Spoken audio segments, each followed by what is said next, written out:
Welcome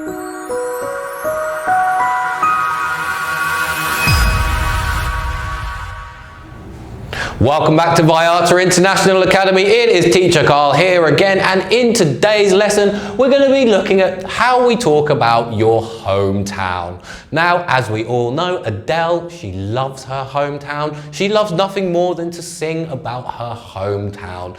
And for most of us, our hometown is very close to our hearts. However, would you know how to describe your hometown? If not, we're going to have a look in today's class. Now, the first thing I am going to say is that when you are describing your hometown, please don't just recite lists. For example, my hometown is modern. Whilst this is good basic English, we're looking to develop these ideas a bit more to give the listener a better picture of what our hometown is like. So we don't just want to say something like, my hometown is famous. It's very robotic and we're looking to develop our English skills. My hometown is beautiful. Yes. So if we want to use some of these phrases, we're going to need to expand on the ideas. So if you're going to tell me that your hometown is modern, please describe how it is modern. Tell me about the skyscrapers. Tell me about the contemporary architecture. Tell me about the Amazon Fresh. If you don't know what Amazon Fresh is, go and look it up. It's very, very interesting. Your hometown is famous. Yes, okay. Tell me why it is famous. What stories do you have about your hometown that will back up your claim that it is famous? Martha's Vineyard in America. Very famous town. Why is it famous? Because it was used as the backdrop in the setting for the film Jaws, my favourite film.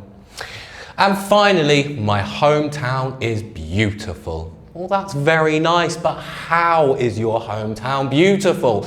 Is it the nature? Is it the people that are beautiful? Maybe it's the architecture, or maybe it is the food that is the most beautiful feature about your hometown.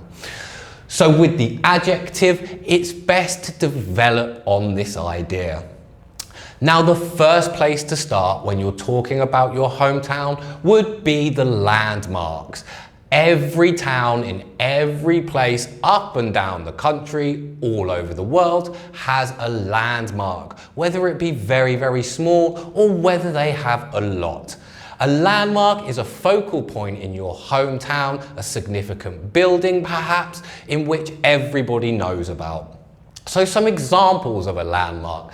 They could be a church. I lived in a village many, many years ago where everybody knew about the church in the centre of the village. Maybe it's a library.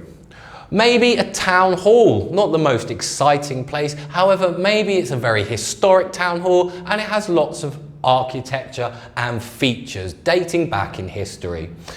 Now, if you live in England like I used to, you're going to definitely have a pub. A pub is kind of like a bar, but it's a bit more comfortable and it's like being in your home whilst being surrounded by your fellow drinkers.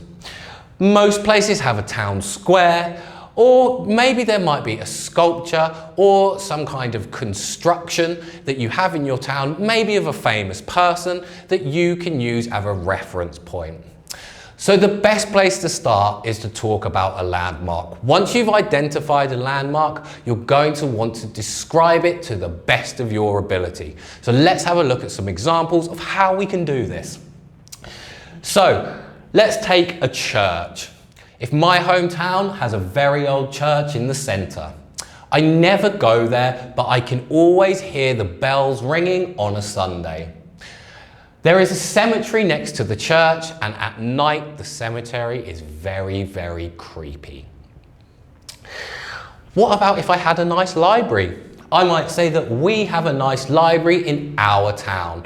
Notice that I've used our town. It's a very, very emotional, inclusive phrase that people use when talking about their hometown because they feel it doesn't belong to them, it belongs to everybody that lives in the town. So we have a nice library in our town. It's a historic building. It's a great place to read and relax. And did you know they have free coffees and newspapers? Perfecto.